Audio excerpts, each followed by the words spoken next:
Welcome to Gun Talk Nation. Well, this week, Gun Talk Nation is brought to you by Timney Triggers. For more than 7 decades, Timney Triggers has been enhancing the shooter's experience in competitions at the range or even the hunt of a lifetime. Timney makes aftermarket triggers for bolt-action rifles, shotguns, AR rifles, and semi-automatic rifles. Those are both semi-automatic AR rifles and semi-automatic rifles, like the Remington 700 Hit or Elite Hunter triggers or the Impact AR trigger. Offers a lifetime guarantee. Find your new trigger at timneytriggers.com. I like it when you're reading the copy and you're like, wait a minute, why did they write it that way? You're editing in your head. Yeah. And which is kind of nice when, especially when we're talking with an author. A real writer. We have a real author with us today. Welcome to the show, David Workman. Hey, thanks guys for having me. Appreciate it. And all this weird quarantine lockdown time, we get to actually talk on the air. This is good. Yeah. Well, you know, KJ and I were talking about this week and said, who would be someone fun to have on the show? And thought of you, man. So for people who don't know about David Workman, we've worked with David over the years. He's worked in the firearms industry, marketing guru, content marketing guru, but also just a shooter guy. And actually, the first time we met David was when he came down to Louisiana and was on First Person Defender with us as a contestant good guy. So that was pretty fun. I thought we could talk about some of that too. Sure. Yeah, that was awesome. So yeah, that was the very first time we ever met, and it was kind of on a whim. I had been an FPD fan for a long time. I'd gone back and seen old seasons and old episodes, and I thought that looks like fun. And then you all had just posted the audition video of, hey, send us your video, audition for the show, and maybe you'll get picked. So I did a little, 3-minute video out in the front yard saying why I want to be on the show. And sure enough, pretty soon producers got a hold of me, and next thing I know, I'm going down to Louisiana, down to film an episode. And I really did not know exactly what to expect, other than it would be fun and entertaining and also educational. Because even though it's not officially training, I learned a ton from Chris Serino, who was a training host at the time. And we had such a great time. And I was introduced to force-on-force training for the very first time, and really got a lot of benefit from having quote unquote real life scenario versus just shooting in a box range. It was so much fun. Yeah, you can learn a lot from force on force, even in like you said, you know, when we film First Person Defender, it's really not exactly training. I wouldn't describe anybody like you're going to get all trained up, because we're making a show first. You do get some training. Yep. You definitely learn some stuff.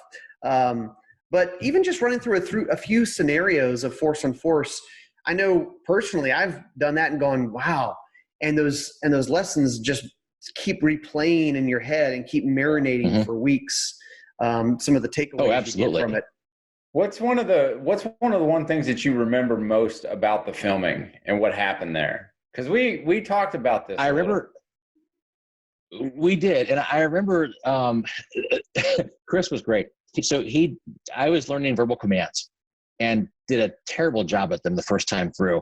And because I'd never really been trained in verbal commands and how to take charge of a room, which is important when you're carrying concealed, because if you have to pull that gun out for whatever reason, you're in charge of that scene for the time it takes to stop the threat. And I did a horrible job of it.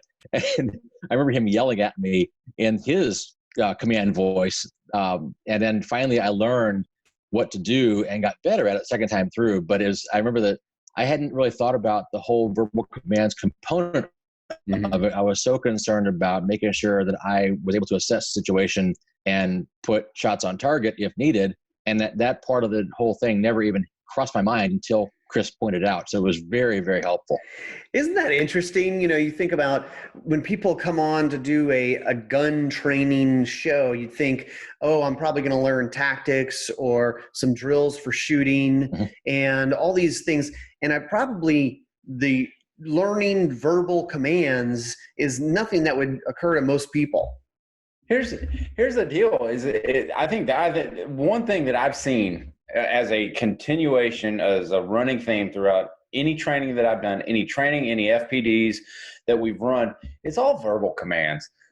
People don't speak up. People are scared to be rude. People are frankly, it's kind of a little bit bullshit, because you've got to be able to speak up and explain what's going on and what's going to happen and how we need to get a job done. And I think it's a running theme.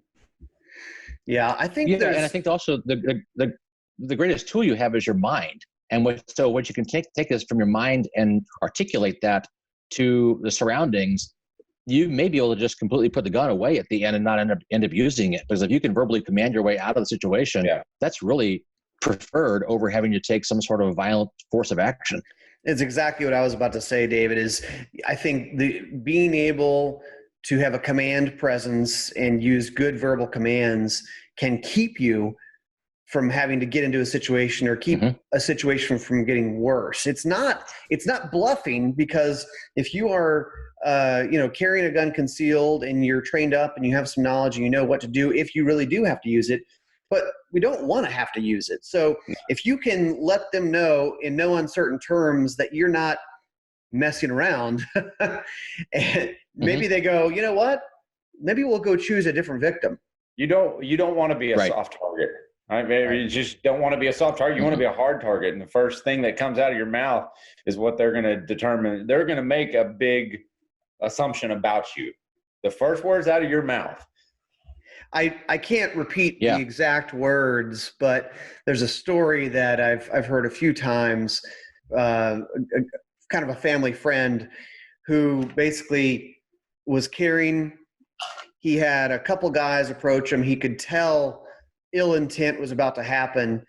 And I don't know if he may have like kind of indicated that he was putting his hand on his gun or something like that. But basically, paraphrasing, keeping it PG-13 here, but he basically said, "Awesome. I've been looking for some stupid SOBs to shoot today." He didn't say it that nicely, but basically like, "Sweet, I've been waiting for this all day. This is what my training's for. I've got it." Even though really probably deep down he's going, "I don't want to do this." No, right. I'm gonna do a little acting here. Yeah. I mean, think about this. Yeah. Let me get both of your thoughts. So you're walking down the street, and this happened to me a couple times, and a dog springs off of a front porch and is running full speed at you. What are you gonna do? Well, I've kind of been, yeah. Dude, you're getting your outside voice on. You're pulling those big boy pants up, and you're yelling at that dog, because the last thing you want is a couple of pinchers on your butt. Yeah, I've done it, man. And you know what's funny? Even a dog understands verbal commands, and even if it's a dog that you don't know that dog, but if most dogs, it's not going to work every time, but most dogs, if you scream at them, "No, stop!" they're like, "Whoa." Well, yeah. Yeah, because the attacking dog is looking for fear. And if you're showing that you're not afraid, if you're showing that you're going to take charge of that situation, that dog is going to stand up and pay attention. And that may be all you need to stop that attack. If you can show that dog, you're not getting away from this because I'm not afraid of you. And it's the same way with bullies. Think about going back to the schoolyard bully. If you stand up to that bully one time, that may be the end of your problems ever with that guy. Yeah, absolutely. They're generally not looking for a fight. They're looking for an easy target. And, when it comes to a dog, I'm going to, depending on how much time I have, I'm going to scream, "No, stop," and prepare to, drop kick a dog or something like that. Prepare to engage. That's all you're doing. You're prepare to engage. Yeah. All right, here we go. That's it. Yeah. Yeah. Game on. I mean, the worst though, I'm sitting there, I was deep into marathon training. And so I'd be waking up at like 3:00 in the morning so I can get my long runs out of the day. And it was about mile 11. And I was tired. I just wasn't having it that day. And it was probably about 4:30 in the morning. And this pit bull comes off of the porch. And that sound that you hear on the concrete, the nails on the concrete, man, I'm sitting in there. I yell, and all of a sudden, like, lights start kicking on around the neighborhood because I was yelling so loud. I was, "Get away from me!" And that dog was a massive dog, but it knew immediately. like, well, I shouldn't be doing this. Right. I mean, so it's like, I mean, man, you got to get aggressive. Don't be afraid to hurt feelings. I mean, I think that's one big thing in society that I think, especially right now, we're turning a switch on. It's okay to say back off. Yeah, absolutely. Mm-hmm. Well, and it's one of those things that if you've thought through it, it's going to help. Even if you haven't, you go, if this happens, I'm going to let them know, whether it's a dog or a person. And then if that doesn't work here, I'm going to go to plan B and then to plan C or whatever. Thinking through stuff. And there's no guarantee that the dog or the person is going to listen to you or hear you. Right. If they're in some sort of, they're seeing red, they're in a blind rage or, on substances or who knows. So David, when my life's on the line, politeness goes out the window. Yeah. Because I'm not concerned about being polite. If my being polite is going to cost me my life or the life of someone around me, I'm rude. That's it. That's all there is to it. It's a recurring theme on first person offender folks is a lot of them, they don't want to turn on that mean gene. They don't want to be rude. Mm-hmm. You got to figure that out. Yep. Hey, we got to know David just a little bit. I mean, he's an author. I mean, but I've got some either or questions that we can dive into real quick to get into the kind of the back stretches. Very afraid. Mind, if you will. And let's be honest with you, since we're all remote, we're kind of doing our thing from home for right now. Forgive some of these because just forgive them. Okay, here they go. It's rapid fire. Nice disclaimer. You've got to figure out, and it's rapid fire. Hunt, fish, or range day? Range day. Pants or no pants? If it's cold outside, pants. All right. Hardback or digital copy? Hardback. All right. Hamburgers or hot dogs? Burgers. All right. 1911 or Polymer?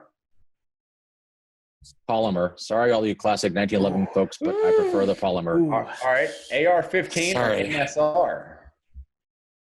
15. AR. All right. Chiefs or Cardinals?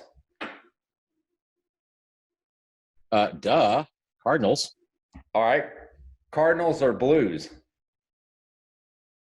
Cardinals. I love my Blues, but I am a diehard Cardinals fan. I didn't really become a hockey fan till we were in the playoff runs for Stanley Cup. I lived all my life, but it just wasn't my hockey's not my sport. Weather? Yes, absolutely. I am the persona of the fair weather fan when it comes to hockey. All right, I only got a couple more. Revolver or semi-auto? Semi-auto. All right. Tiger King or Ozarks?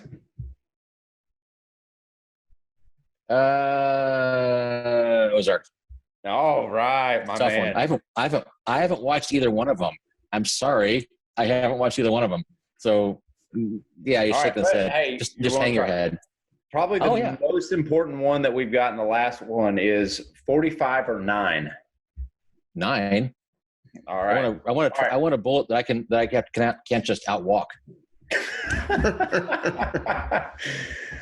All right, that gives you a little bit more into the mind of Mr. David Workman. So yeah, David, I don't think that you're allowed to. I don't think you're allowed to be in the St. Louis area and not be a Cardinals fan, right? I mean, you have to actually. They kick you out. They'll give you 6 months or 12 months before you are wearing all the Cardinals gear. Yeah. Oh yeah. Although there are people here who are surviving Cubs fans, which I don't get it. Why would you be here? Yeah. Yeah. So yeah. They live on the other side of the river. Yeah. They do. Yeah. East St. Louis. We don't associate with them. I'm a little shocked. The 1911 Polymer question. He went with Polymer, and I thought everyone. So here's why. Well, I prefer a gun, one, that doesn't jam every second shot, and two, I'm not big on safeties, thumb safety or anything. So, I'm sure I'm going to get comments about this. But every time I shot a 1911, I thought it was okay, but I prefer my EDC is a Polymer. It's a Shield. So, and I own a Glock, not because I bought it. I actually won it in a contest, but I've never really been a 1911 fan. just not my thing. I prefer a gun that has more bullets than a revolver does. Yeah. Man, he's throwing out all the hot points. It's a funny thing. All right. So we're just going to go into the deep end. It's a funny thing when you talk about 1911 versus polymer, because I feel like I love 1911s, but it's like saying, I don't know. It's just when you get down to brass tacks, most times a polymer gun is going to win when you just kind of do the, pros cons list. It's kind of like saying, I have an old Porsche that I just love driving, and you can still love that, but that's really shouldn't be your daily driver. Perhaps a 1985 Carrera, Right. And I think that's what it comes down to. Yeah, I agree. I think the polymer guns are more practical. If somebody gave me a 1911, I wouldn't turn it down. I would probably go out and shoot it and keep it on the mantle. But other than that, I'm not going to carry it every day. Yeah. I don't believe I enjoy shooting them. I enjoy the trigger, the grip angle. I like it. But my everyday carry is going to be a polymer. Right. The way it is. Yep. I don't think I've ever carried a 1911. Not like on a daily basis. You used to? Yeah. Oh yeah. I used to carry a commander size Smith & Wesson PC gun, and I loved it. It was beautiful. I had it Cerakoted. I mean, it's a gorgeous gun. But I got tired of pulling my pants up all the time and sitting here doing this. And yeah, man, there's heavy guns, and they're hard to conceal. It's heavy. And when you're driving long distances, having a 1911 rubbing on your back is not fun. Yeah, I can see, and I probably actually have carried 1911 when I'm doing outside the waistband, maybe as a gun walking around the woods. I like that. I do take advantage of that. When I can carry outside the waistband, I will carry something different. I will carry something bigger or heavier or whatever. Why would I carry a compact gun? Oh, yeah. I don't have to. Yeah. Yeah, that's right. That's I'd rather carry a larger capacity, larger frame is better if you have luxury of outside the waistband. But 9 times out of 10, I'm carrying inside, so I've got my shield on me. Yeah. I was surprised. I'll get specific. About a year and a half ago, I went up to Idaho and I decided to carry around the XDM in 10 millimeter. They're full size Springfield Armory XDM in 10 millimeter.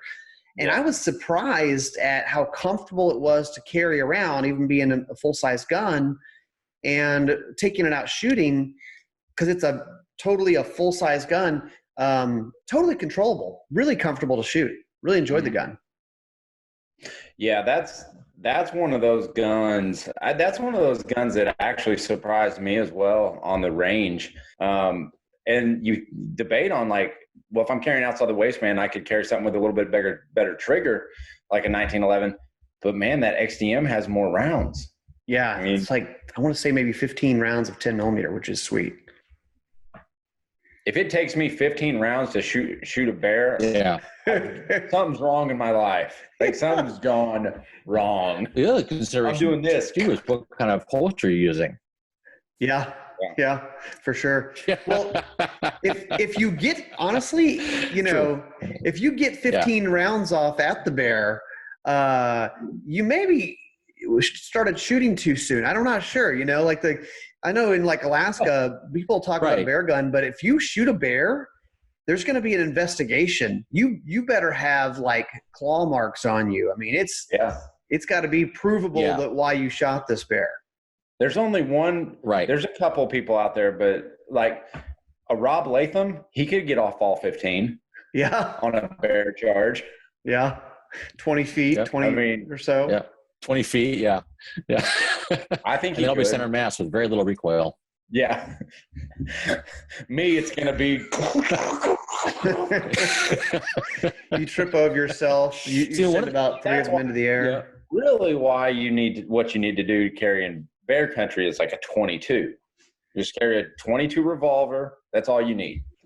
Because really what you need is you just need to shoot your buddy's leg and just wound him. Right. Take off running. As long as you right. As long as you can outrun your buddy, you're good. Exactly. I don't have to outrun the bear. That's why I have very slow friends. Just distract the bear with your buddy. Yeah. So it's funny, you're going back to the discussion about the size of pistol you would carry and how you carry conceal. A lot of it has to do with the holster that you're carrying it in too, because if you have a holster that's not really set up the way it's supposed to, and it's not in a position where you want it to be, that can make any gun hard to carry. No matter what it is, no matter the lightest micro pistol, if your holster is wrong, it doesn't matter. But you can have a great holster on a full size heavy gun, carry it all day, and almost forget you have it on. Yeah, for sure. So I was thinking about. What holster are you running on your shield? What's that? What holster are you running on your shield? Right now I'm running an LAS gear a holster. It's I do strong side 4 o'clock, and it's an LAS gear that I actually reviewed it a few weeks ago for Shooting Illustrated, and you can see that if you go to their Shooting Illustrated and search for my last name, you'll find that column. But it has a claw on the back of it, which I was never a big claw fan until I got this holster, and now it's the one I have. Basically, it's my everyday. It's the one I use all the time. I was thinking about having David on, and you are an author. You've actually written a few novels, and was going to see one novel. You're a novelist. 2 books, 1 novel. Yes, it was a novel idea. Absolute Authority. Yes, that is the one. Yeah. Okay. I was going to say, how can they find that? But also wanted you to kind of dive in, maybe because you're a gun guy, you're a writer. Do you have any favorite books that you recommend just in general, as far as like people who are gun folks? So your first question. So how do I get a hold of it? The book, it's on Amazon. So Amazon, just search my last name, and it's called Absolute Authority. It's a spy thriller, and I have to make one apology, however, to true gun guys who read the book. There is a spot, actually 2 spots in there, where I flip magazine and clip. My apologies to everybody, because at the time I wasn't as well versed in the vernacular as I am today. So just know that mistake is in there. Yes, no reason to comment for it. I know it's there. If I ever publish it, I'm going to fix it. So, and in any kind of sequels, it will not be in there. The mistake will not be made twice. Yeah. So you can go on Amazon and get it there. And then books that I like that I think would be great for gun guys. Dana Lash has a couple of great gun books out there about. I think Keep Your Hands Off My Gun is the one that comes to mind automatically. It talks about gun rights and then the history of the Second Amendment and why it's so important that we had it back then and have it now, and what it really means versus what people like to think it means. And then also on the novel side of things, I'm a big fan of Brad Thor and some of the old Vince Flynn books as well. Unfortunately, Vince passed away a few years ago, but there's a couple of authors carrying on his character of Mitch Rapp, and I think that's really it's a good adventure series if you like kind of gunplay and the whole spy thriller genre. Good one. Yeah, we've had Brad Thor on Gun Talk Radio before. He's one of those that really tries to get it right when it comes to guns. He does. Yeah, he does a good job too. Scott Harvath, the Navy SEAL Secret Service agent who is his hero, his protagonist, does a great job of writing that character in, I think, a fairly authentic way, not just from his Navy SEAL and Secret Service background, but his gun handling as well. Yeah. Yeah. So, I know you've been in this journey with guns and learning more, and now you're doing a bunch of freelance writing. Any guns or gear that you've gotten to play with lately that kind of struck your fancy or you thought was kind of interesting or cool? Yeah, I got to play about a year ago around with a gun from 2A Armaments out of Boise, Idaho. It's their BLR. It's a Generation 2 AR-15. They've always been known for light AR parts. Really lightweight AR parts, but this was their first, second generation of an actual AR itself that a full complete AR. What surprised me and shocked me was how light it was. It was only 5 pounds, which for an AR is amazing. That is. Yeah, light. You put a full magazine in there, it almost doubles the weight. It's amazing. But it's a bunch of great titanium parts to it. It's not cheap. It's about a $2,000 gun. But if you're going to invest in an AR, it's a really good one to invest in. I wrote a review on it, so you can kind of check out my deep thoughts about it. in my review. But that was fun to really play around with. A great time. Yeah, if you do a multi-day AR class, you will appreciate the reduction in weight in that sucker. Absolutely. A lot of people come to AR classes, and by the second half of day one, they're taking stuff off of the gun, because everybody wants to come to a class with all of their gear, like every toy you have in your gun safe attached to the gun. And then all of a sudden you're like, you know what? All I need on this is a little red dot. I don't want big scopes. I don't want big lights. I don't want big anything on this. Yeah. Right. Bipods. Oh my gosh. The bipods. Yeah. And if you're going to put a light on the front of it, make it light so it doesn't balance or tip the barrel down too much. Right. Right. Yeah. There's nothing wrong with having those accessories on there, but knowing how to use them, maybe knowing what works, what doesn't. It's a great way to test out gear, is to do a multi-day course, whether that's handgun or rifle, because you start going clothing, everything. Yeah, true. Yeah. Everything. These boots, this belt, whatever it may be. Everything. So you've been shooting any during this little timeout that we've had in life? I've been kind of afraid to, because I don't want to deplete my ammunition stores, because ammunition is running scarce right now. And if you could find it, it's really expensive, except in certain locations. And so I'm almost afraid to go out and shoot anything, because, not to be too much of an alarmist, but what if that ends up coming in handy one of these days? I don't know. Yeah. Kind of holding on to your ammo. I am seeing ammo for sale. There are some people that are maybe doing some really bumping the price up, but maybe not the best prices ever, because they don't have to be to sell. But we're finding ammo out there a little bit here and there. And some of the deals, I know a lot of people are starting to buy bulk now, and a lot of the early bulk deals were expensive. I mean, they jacked the price up about $100, but those seem to have leveled out right now. And I think the prices are coming down now. And saying, why are you doing this? And I think they're getting pushback from the manufacturers saying, hey, you better watch it. And I think that's what they're doing. I think the prices are actually starting to level out now. Now you just got to find it. And we found, there's tons of places that have ammo right now. Yeah. But I don't blame you, David. It's kind of like, I don't want to go burn 1,000 rounds in a couple days. You're doing the one box drill. Yes, exactly. Right. Yeah. I got my 50 rounds, and that's all I'm going to shoot today and make it count. Yeah, absolutely. A lot of people doing dry fire these days.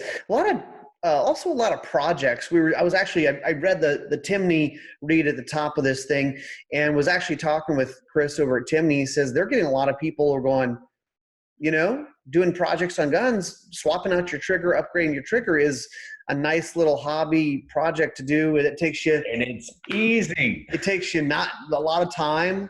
And even if you're unskilled, it'll take you half an hour, and then you have a better trigger in your gun. That's not only that. Oh, go for it. There's no reason that anybody should have a dirty gun at the end of this lockdown either, because you have plenty of time to clean everything you own. Yeah, about that.